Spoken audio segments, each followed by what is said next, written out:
Yan ang nakakalungkot, mga kapatid. Amen.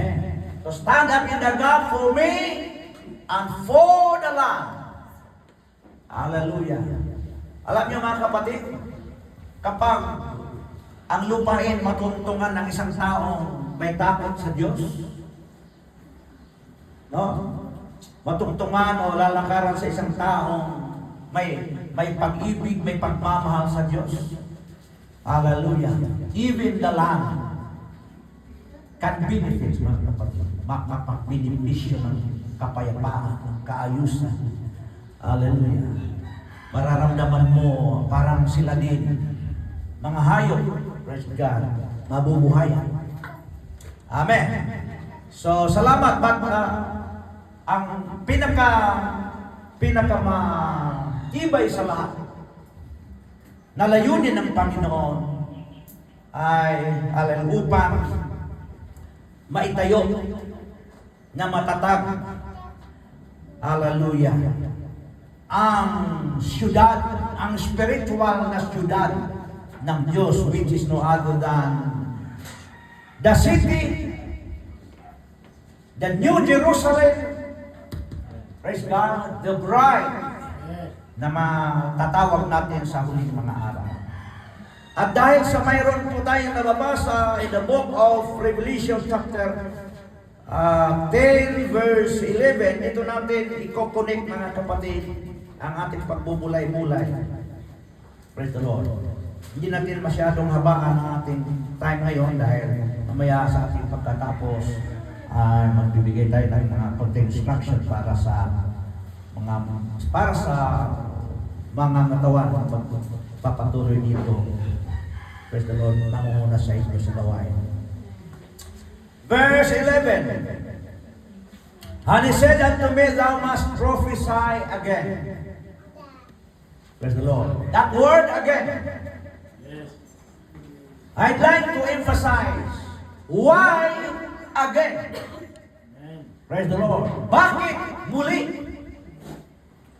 Sinabi ng tinig ng Panginoon, hallelujah, doon po sa instruction pagkatapos na tinanggap ni Juan ang bukas na aklat at kinain po niya, bagamat matamisan niya nung una, ngunit nararamdaman niya na umaalibwa ang kanyang sikmura, hallelujah, nung ito man ay nakarating na sa kanyang tiyan, na kapatid.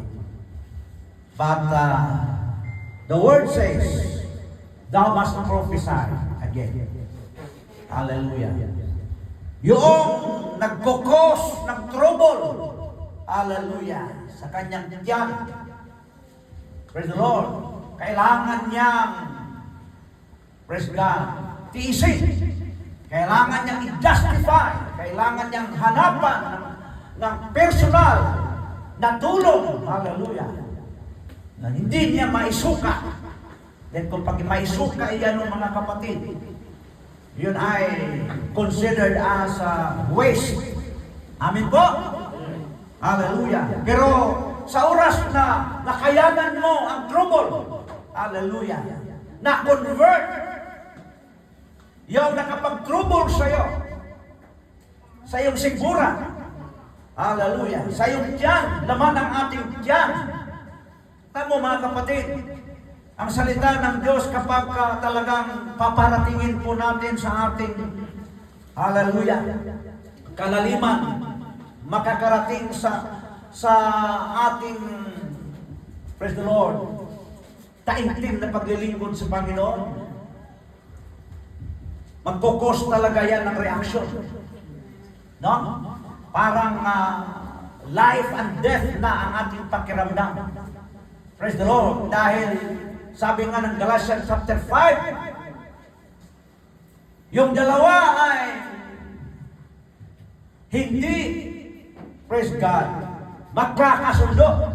It's either, hallelujah, papanigan mo ang mga bagay sa dati mong gawin, trabaho ng iyong laman, or kaya itong bagong, hallelujah, gawain na ipinakilala ng Santong Espiritu.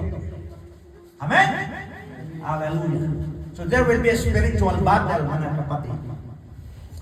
Oh, praise the Lord. So atin, bigyan, naman tayo sa ating theme na the things of Christ.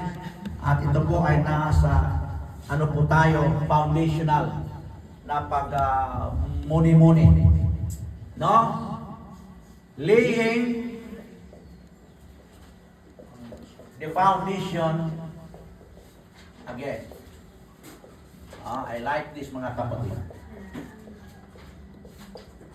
Again. Bakit natin kinakailangan na ating, praise God, trabahuin po ito? No?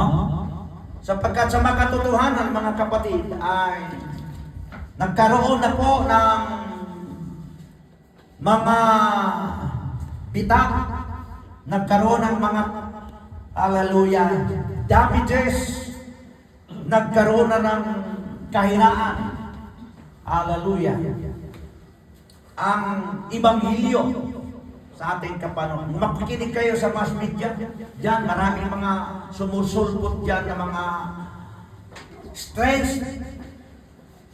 thoughts, strange doctrine na ating, hallelujah, maririnig. Meron na diyan mga tao hindi naniniwala sa hell, praise God, neither naniwala sa langit. Parang normal lang sa kanila ang buhay. Meron dyan hindi naniwala na mayroon pang millennium. Dahil para sa kanila, narito na nga tayo sa loob daw ng millennium. Wala nang rapture. Praise God. At kung ano-ano pa. Maraming mga bagay, mga kapatid, na ginawa ang kaway. Praise the Lord.